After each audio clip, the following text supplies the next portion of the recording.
All right, let's begin with our awesome crew here. The last rebasing of Nigeria's economy took place in 2014, right? It took the GDP from about 270 billion to 510. The increase was attributed to telecommunications and possibly movies, even retail. Now, over the weekend on the Rise News Saturday show, Business Week, you got to watch Business Week every Saturday, 10 a.m. West African time. That's 11 a.m. Central European time. The founder and CEO of Koramo Capital, Wale Adeosun, made the argument that another rebasing exercise should see Nigeria's economy valued at 1.5 trillion. Here's what he said. Like you said, the last time we rebased GDP in 2014 was based on two factors: the telecoms revolution and obviously the banking evolution. Since then, you can easily argue that we've had significant transformation of the Nigerian economy from various sectors that should account for more than a 5x growth in the GDP of the country. All right, fascinating conversation. It's on our YouTube. We've got a lot of reactions. They've been coming in. We're about to get more reaction. Joining us from Charlotte, North Carolina is Dr. Emmanuel Akande. He is the founder and director at Cape Economic Research and Consulting. Dr. Akande, thank you so much for waking up so early in the morning in North Carolina, a battleground state in this year's U.S. election, to talk to us about this battle. So, if another rebasing exercise was conducted, do you think there are enough previously overlooked sectors that could get us to 1.5 trillion? First of all, I want to say thank you for having me. Yes, to your question, I do not think as an economist, rebasing will take us to 1.5 trillion, although there will be some changes, but I do not think 1.5 we can get to 1.5 trillion. Anyway, while rebasing is very important, we need to understand that there are two important factors that that needs to be considered. The first part is the price aspect, and the second part is actually the output. So when we rebase in 2014, one of the things we understand is that our GDP, as you have mentioned, actually leaped from 270 billion to about 500, which is almost double. So, but in this aspect, are there some sectors that has not been captured in the component of the GDP? Not quite much if you compare to what we had, in 2014. Well, fintech is okay. Fintech is actually growing, but fintech was there as well in 2014. It's not though it wasn't as much as it is today. Then maritime is also included. One of the things is just that all those things were there at that time. But I don't think it will actually create a leap as to take us to 1.5 trillion, as your former guest actually mentioned. Although, when you look at the aspect of, I mentioned earlier on about the components of the GDP. If you look at GDP from the price and the output precisely, you will realize that inflation has increased. And at the same time, you have other fundamentals problems that we have. So if we rebase, yes, we can shoot this thing up, but I'm 100% positive that we can be 1.5. We can have a leap when we rebase. Remember in 2010, Ghana actually started it. This actually moved them to the middle income, country, middle income economy, but it won't take them out of actually that hole. So rebasing, I'm 100%. We can't get to 1.5 trillion. So that's actually my own aspect. Are there some sectors that has not been captured? Maritime, like I mentioned, and other, little things that are out there. But these were actually there, but they are not as developed as it is now. But that does not mean that we can have a leap from where we are now to 1.5 trillion. Oh, come on. No. Thank you for that. All right, excellent. So I want us to listen to him. Thank you for touching on fintech, because he talked about that. He also talked about private equity and venture capital. I want you to take a listen to a clip from that interview where he mentioned that. Second one, obviously, is the industry that I work in, which is private equity and venture capital. There's been a wave of capital that has come in to fund private equity companies and venture companies as well. So, for example, when we started funding venture in Nigeria in 2014, maybe we could count about $200 million that come into venture. Today, over $2 billion has come in to fund various companies in the venture world. And like you said earlier too, Karamo, we claim we've catalyzed over $3.5 billion to the economy. So that's huge growth, I think, of capital that is coming to the country to fund various companies and the value chain of those companies that haven't been captured in the country so far. All right, so what do you mean? What do you make of that? What about the private equity venture capital aspect? As an economist, the private equity and all the venture capital, they are all just capital inflow. There is no place in the components of the GDP that I know that actually look into the capital inflow. However, though, we can actually look at the value chain of that inflow. What I know quite well is that this value chain has been captured already. It's just a flow from and in, of the country. Not from the country and to the a particular destination. When you get a capital inflow from other country, either from other country or from the domestic economy itself, it helps to fund some maybe small businesses like fintech that we have now. Those funds were actually they have been captured in the normal sectors that we have. So even if we have 500 billion or 100 billion or as you said, maybe like 2 billion from Karamo, I think that value has already been captured. If you want to capture it separately, then you are doing double counting, which will definitely inflate your GDP. So I believe quite well that there is no place where you have, the capital that flows apart from the trade and, the trade aspect. There is no place where you have the capital inflow that we capture precisely the components that goes into the GDP calculation. So to his point, yes, when you have a flow like that, it can help your businesses. It can actually help some sectors or industry in the economy. But that does not really mean that that thing has not been captured. And it does not really mean that if we have 500 billion, there is actually a transmission of that, I would call it multiplier effect. So that multiplier effect is already in place. And that is why you can see that fintech is actually doing a couple of, it's actually an improving sector, to be precise. So I would say that it's already captured in the calculation and the component of our GDP. So we do not need to actually look at it anymore. Okay. Yes. Okay, fantastic. So now I'm wondering if this next question, this is now on remittances. Also, I'm wondering if you're going to give me the same answer, but I want you to listen to what he said about remittances, because he actually thinks that the 20 billion that is estimated to come into Nigeria could be 40, could be double. So I'll wait to get your answer on that. Let's listen to what he said about remittances, which he said should also be factored in. Then if you move on into what's going on in remittances, right? Nigerians in the diaspora continue to remit funds back to the country, and the fintechs have made it easier with improvements in the remittance networks, right? And so if you count them, which numbers are maybe 20 billion, I claim they could be even higher. Okay, as high as what? It could be double that number, frankly, right? Because we have informal channels of remitting funds. I say every Nigerian on every plane that lands at the airport is carrying cash. And there's no way we can count that cash. So that informal way of moving funds back is huge. Okay. And it contributes to the economy greatly, right? So, Doctor, would you same answer as the capital inflows for private equity and venture? What's your response to the remittance part? No, I disagree.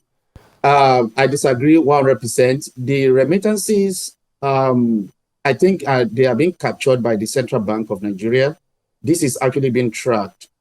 However, though, there are other loopholes that people through other channels that people actually send money home from abroad. But let me quickly make this clear. The remittances is actually not meant for most of these money sent to Nigeria are for consumption purposes. Yeah, consumption help us to actually, can help. It's actually one of the biggest components of the GDP. But I would say that is also being tracked as well. If you look at remittances as one particular, maybe a particular variable that it has a very special plays in the component of the GDP, I think you are getting it all wrong. Now, if you are sending money home, maybe for businesses, with the way the economy is now, even if I send $50 billion home, I am telling you that it's actually not going to move a pin. Now, what remittances does, it actually helps to, correct the problem we have with the exchange rate. So will that remittances, will that have an impact on GDP? Yes, through its own channel. Exchange rate, we have what is called the exchange rate pass-through to inflation. And that also influences the GDP to a larger extent. So currently, the CBN, the Central Bank of Nigeria, has their own parameter. They have their apparatus in place that track, at least to a larger extent, how much of dollar is coming in. It's being tracked. I remember an experience that I had some time ago, and I want to send some money home. And one of the things that I was told by my bank is, hey, we can't do this because of the regulation in central bank, made by the Central Bank of Nigeria. I want to tell you quite well, although there are still some loopholes, there are still some channels that people still use through the back door to get money home, but that loophole is not as much it's not as much as the exchange, the dollar or the foreign exchange that is coming in and being tracked by the central bank. Now, will that impact on the GDP? Is currently impacting on the GDP through consumption, and also, many of them are not for productive purposes. So I think it's capturing them already. We are capturing them already through the transmission channels, and like I've said, through this own transmission channel. But if you are looking at maybe I increase my remittances by $50 billion, $100 billion, it's only helping you to correct the problem you have with your trade, which is exchange rate. And if they help you to actually appreciate the value of your currency, it's not so much of an impact on maybe you're going to have a very significant impact on GDP. No, absolutely no. It's already been. Thank you so much, Dr. Akande. We're going to take a quick break. When we get back, I want to ask you about the creative economy and also his points he made about disposable income actually increasing. I thought that was a very interesting point. So we'll take a quick break. We'll be right back with Dr. Akande joining us from North Carolina.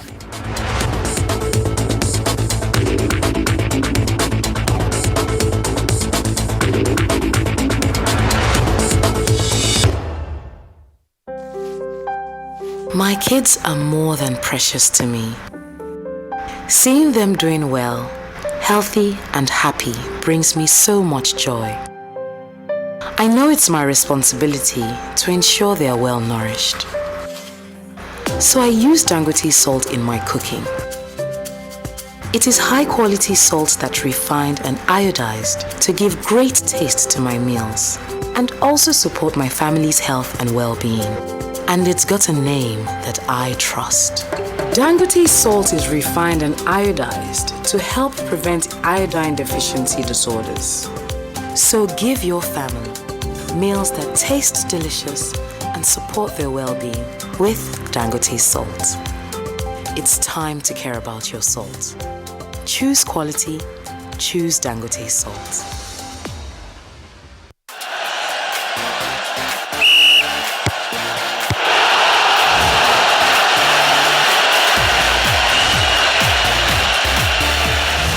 A little too much for a small save? Well, that's Access Bank's Diamond Extra. You too can win big this season, as Diamond Extra Season 16 is back. With at least 5,000 Naira in your Diamond Extra account, 200 lucky people stand a chance of winning loads of cash every month till December. 1,000 lucky people will get free digital marketing training, and 3 lucky people will drive home with brand new cars each during this Extra Flex season. So, what are you waiting for?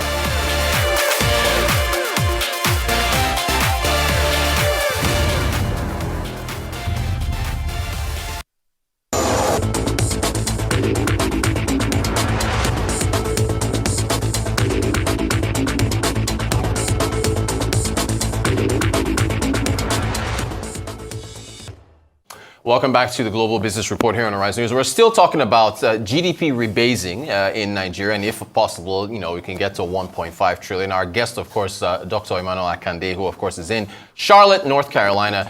He has been talking to us about a number of points that were raised over the weekend on Business Week, our weekend business roundup show. Dr. Akande, thanks for sticking around with us. So I want to ask you about the creative economy, but also disposable income. So I just want to play what the Koramo CEO said about disposable income. He was making the point that he thinks it's rising based on company earnings in Nigeria. I believe we're actually seeing it.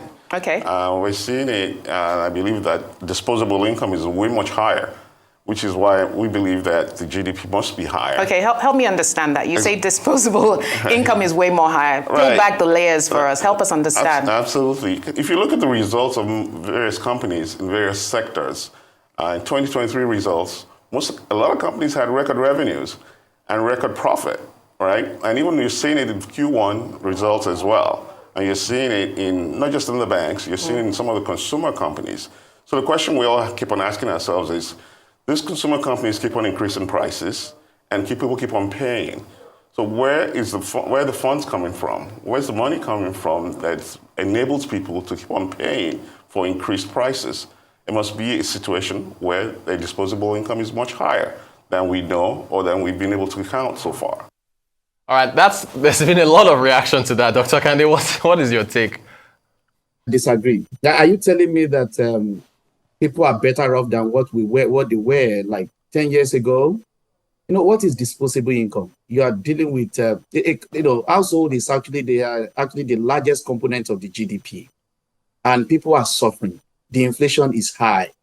So if you take a look at it, the wages is actually not increasing as much as the inflation is increasing. Yeah, let me tell you, when the company or the firms are making more profit, there are other reasons why they are making more profit. It might be that their, income earning investment is actually increasing. It could be that their interest, when the interest rate is high, how many people are going to the bank to get the loan. They can actually make more profit when the interest rate is high. And at the same time, again, their investment, maybe buying treasury bills and some other things like that, is actually making them to make more money. But that actually does not mean that the average Nigerians are better off. Listen, we have had the issue that people are getting poorer. We have all the international organizations conducting research on Nigeria, and they realize that more people are getting poorer. And I actually, I salute our president and also what he's trying to do with the economy. But to say the fact, if you tell me that disposable income is increasing, I don't know where he's getting his data from. I'm very sure that everybody will disagree. No, disposable income, is not increasing, but at the same time, you cannot use what is happening in the firm and use that to generalize to what how other people are faring, the average Nigerians on the street are faring. So I actually, permit me, I disagree with that particular, statement. It's not. Again, look at yourself. How much it was your, 100,000 naira? How much was it like 10 years ago, 8 years ago, 9 years ago? If I take the same 100,000 naira, if I take it to, if I take it to the market or take it to the store today, will I buy the same, set of things? No. Again, if you look at the wages, it's not increasing as expected. It's not higher. The rate at which it's increasing is lower than the rate at which the inflation is actually, flying. So disposable income is not increasing. People are not faring better. All right, then also there was the, we have enough time now, the creative economy. Let's listen to what he said. I want to take the entertainment, the creatives, social media, all this stuff. He thinks that's also part of the conversation, the rebasing conversation as well. Let's listen. And then you count my favorite area, which are the creatives. Okay. Right? The creative sector in Nigeria has just expanded significantly since 2014. And that hasn't been captured fully. Yeah. So if you go from the music to film to hospitality and just the creative artworks, those areas have to be captured. Dr. Akande, what do you think? Well, creative economy is actually, I would say, it's an improving sector. It's not that bad. Truly, we have some statistics that show that it's an improving sector. It's one of the sectors that that actually hire about 4 million Nigeria. But what is the contribution? What is its contribution to to the economy? It's not that significant right now. It's not that much, though we are we will get there, but not now. I'm talking of look at an economy that is actually shaping a sector that is shaping up. And we just pray that in the near future, policies, government will not come up with policy that will actually kill this sector. It's an improving economy. Sorry, it's an improving sector, but I don't think we are. Although I agree that when more investment, more capital flows into the particular sector, definitely it will increase, but it's not something that is creating as much as 3% or 5% or 10% to the GDP. No, but we still expect it. We still expect more inflow in there. We want it to be great if Nigerian government help to support that particular sector. If they can come in and maybe do something to help that sector, then it will make a lot of reasonable impact on the economy. But for right now, I don't think we are there as well. Thank you. But again, it's an improving sector. All right. Thank you, Dr. Akande. Now, look, the administration is aiming for a $1 trillion economy by 2030. A lot of folks are not sure if we can get there in that amount of time. It's already halfway 2014. Do you think we can get to $1 trillion by 2030? If that's the case, what needs to happen for the economy to grow exponentially? Thank you. Let me quickly explain this. I mentioned something earlier. I wanted to look at GDP as price and quantity. If you multiply that together, you understand, and it will give you something. So you see that the prices is increasing, or the Y is increasing, and both of them are increasing. So you have three things that can actually increase when you multiply P and Y. Now, if where we are today, we want to rebase. Yeah. I think one of the things that maybe our leaders is actually looking at is the prices is increasing, truly. So which will help us to actually change what is called the constant prices. Constant prices is, what we are trying to do, if you look at the P, is we are trying to change the price level, the price at which we multiply something, maybe from 2014 and change it to whatever things. That particular changing of P, which is increasing, will help you to increase PY. You understand when you multiply it together. Another thing that can increase PY, what I've said earlier, is just that why and what are you looking? We are looking at some economic activities that are changing. Like we have said, the sectors that are, that have not been captured, but we have captured virtually everything. It's just that some of them has improved. So, but what I wanted to look at again is when we change this thing from 2010 in 2014, when we change, GDP increases from 270 to about 510. So you can see the multiplier effect of that. Now, where we are right now, we are not there. We are looking at GDP to increase by almost about 40% per year. If you look at the last 3 years, GDP has been increasing, on the average, it's about 3.1. Now, you are telling me that in the next 1 year or 2 years, there is going to be one dramatic leap or jump. I don't know where that is going to come from. Even if we rebase, GDP will change, of course, but I don't think it will go as high as 1-point-something trillion. Yeah, some of those sectors will be captured. We have captured many of them. It's not as if they are going to create some dramatic impact. Yeah, some certain prices has increased. Yes, that is okay. But that actually shows that we are not there yet. And if you compare that to the current exchange rate, we are nowhere to be found. So when they are just looking at maybe one aspect of increasing rebasing the economy and it take us to 1 trillion in 2030, honestly, is realized, is a dream, is a target. But is it something that is realizable? I think right now, no. Why I said that is because go back to the last 3 years of our GDP. We don't have any dramatic changes. There's no dramatic impact. There's no dramatic or huge growth in the economy. So for that huge growth to now come in maybe in 2020, this is 2024, in 2025, or in 2026, or in 2027, something we have not seen in the last 3 years, we definitely need to see something that is so huge and great that, that has not happened before, that we now take the economy and increase the economy almost about 30 or 40%. I'm telling you, I would say that it's a dream in sight. It's a target that is in sight. I don't think as an economist, we can't. It's a dream. Dr. Emmanuel Akande, I wish we had more time. I wanted to ask you so much. We'll have to get you back on the show and talk about a lot of other things about Nigeria's economy. But we appreciate you joining us from Charlotte, North Carolina. Thank you so much for sharing your thoughts on the rebasing of Nigeria's economy and how to get to $1 trillion by 2030. Founder, of course, and director of Cape Economic Research and Consulting, Dr. Emmanuel Akande.